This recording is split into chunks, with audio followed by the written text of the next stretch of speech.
So I'm back in our investment calculator here, because we can still improve that code base here, refactor the code, and dive into more important Go features. Now, one small problem you maybe saw in the previous exercise where we built this profit calculator, which you can also see in this application here, is that when we're outputting these values here, so if we run this application and we enter our values here, we get that output, but it's not really that helpful. We basically have to know the code to know which value is what. We got no extra information in that output. And it would of course also be nice if these numbers would be rounded or something like that. So when it comes to outputting values, so to formatting text, strings as it's called in Go, in general, it's again this FMT package that can help us. For example, one easy way of quickly adding some extra information to this output here is to simply pass multiple values, multiple arguments, as it's called, to this println function. For example, if we want to share the information that this is the future value in the output we're showing in the terminal, we can add an additional string, an additional text here, and then separate this with a comma from the second value that's passed to println, and then here, for example, output future value colon. And thanks to how println works, it will now output both values in the same line, separated by a blank. So therefore, if we save this and we then run go run dot, we get asked all these questions, of course, so that we have to answer them, but then here you see that we now got an output where we got this extra future value text. So that's one easy way of adding more information to the output we're showing in the terminal. And we could of course also do that for the second line here and say future value adjusted for inflation or something like this. And unsurprisingly, when running this, we now also see this information in the terminal here. So that's a relatively easy way of outputting multiple string values or values in general in the console. But it's not the only way of formatting strings. Because, for example, it would also be nice if this future value number here would be formatted in a more readable way.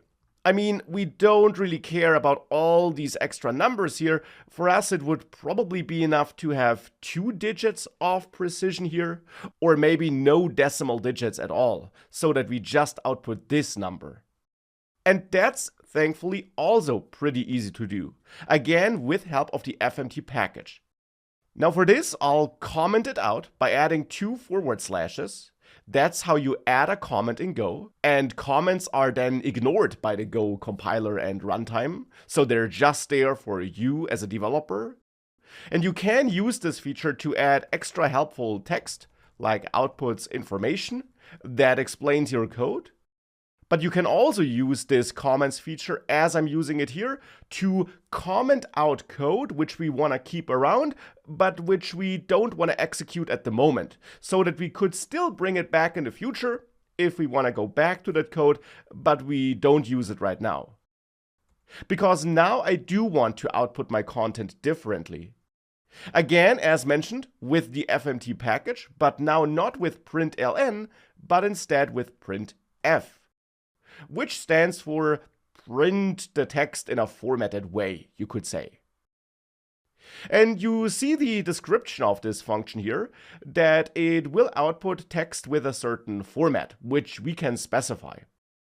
Now, to learn about all the formatting options, you can dive into the official documentation of the FMT package in the official standard library documentation. There, if you search for FMT, you can dive into that documentation, and there you find some information on how you can format text, or which placeholders you can use in your print functions, or in your printf function to be precise, to format some values that are output in that text.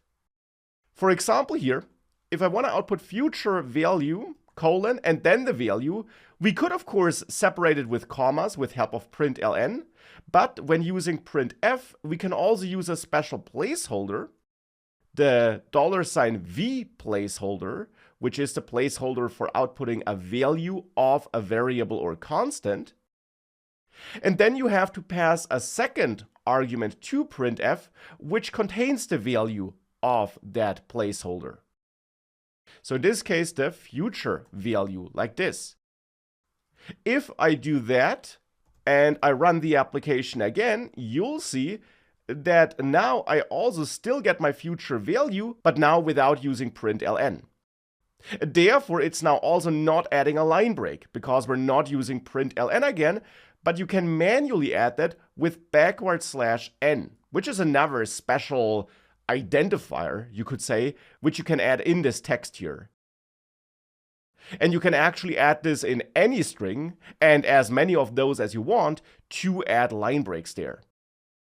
This would then, for example, also allow you to now also add this text in the same printf text here, and also output the future real value by again using this %v placeholder and commenting out this code, since we're now outputting everything in this one line.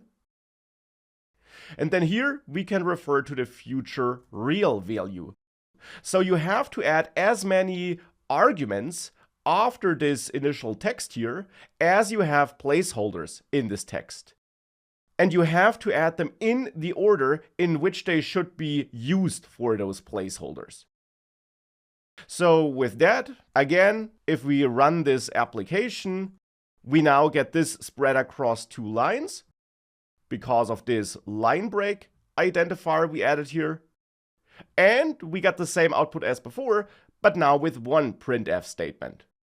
And of course, that's now arguably a bit harder to read, and you therefore could stick to the approach we used before, but of course I now want to introduce you to how you can use printf to format text. Because outputting the values is not all you can do here.